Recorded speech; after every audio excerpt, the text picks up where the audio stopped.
Hey everybody, I'm Katie Whitledge. I'm here with Modern Salon. I'm super excited to share some insights on recruiting. If you don't already know me, I am the creator and CEO of the Beyond the Technique podcast, which you can definitely listen to on iTunes, Spotify, Google Play.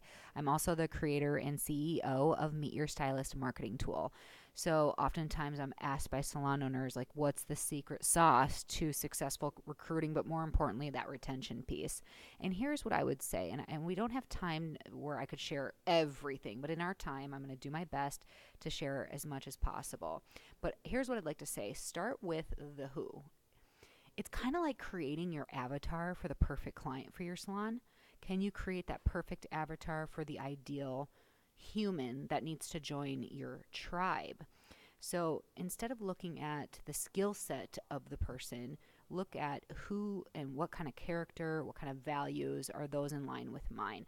So if I'm coaching a salon and they're working on that, I just think about, name that ideal stylist for your team or that ideal customer service representative. Let's even name them. Let's call them Lauren or Nate and say, this is who they are, this is their style.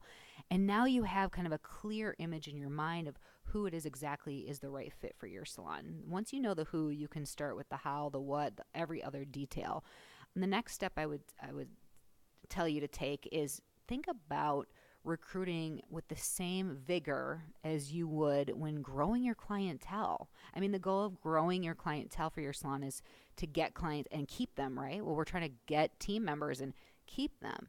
So what do your guests want from the experience at your salon? Well, ask yourself those same questions with your team members. What do your team members want from the experience that you're going to provide with their employment? Once I can, and that can change, right? We got to engage with our people and ask them what it is that you really want. And it may be surprising to you what they say. And I guess to piggyback that, we need to be a little more open-minded as salon owners, right? Because if we have our protocol on doing things the same way they've always done, well, you know the saying, we're going to get the results we've always gotten.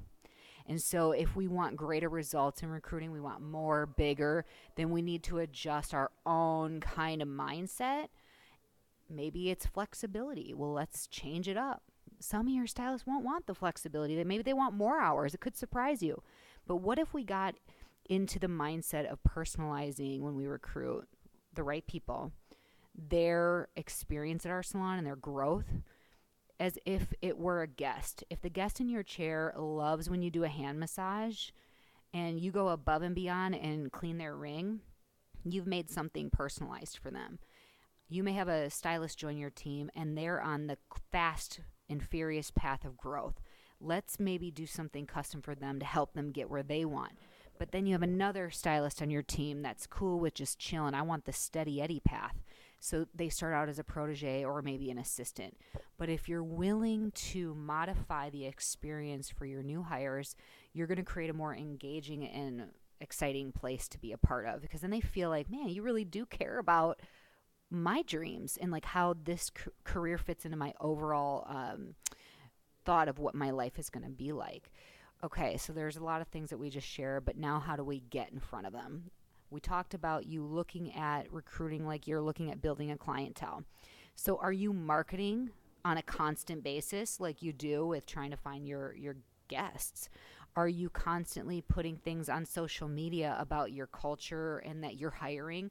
I think you should be hiring all the time. You need to have a page on your website dedicated to recruiting, sharing, the who you're looking for and why.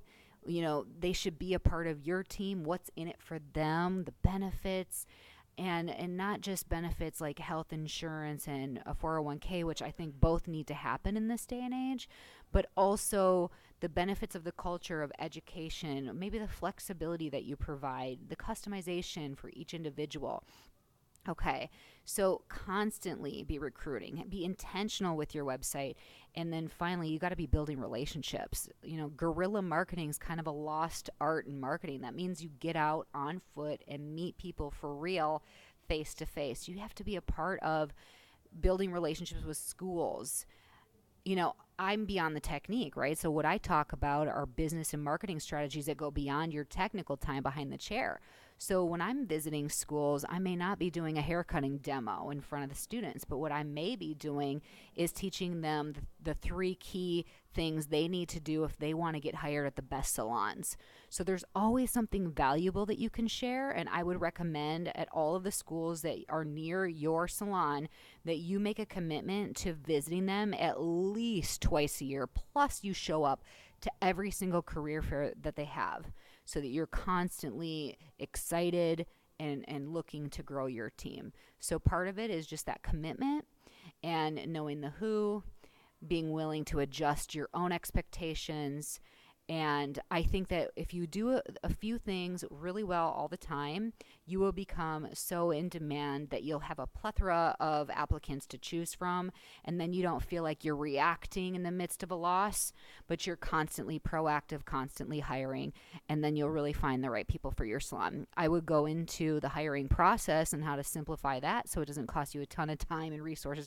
We don't have time today, but I'm hoping these few tips have really helped you. And I look forward to speaking with you again in the future. Thanks, everybody.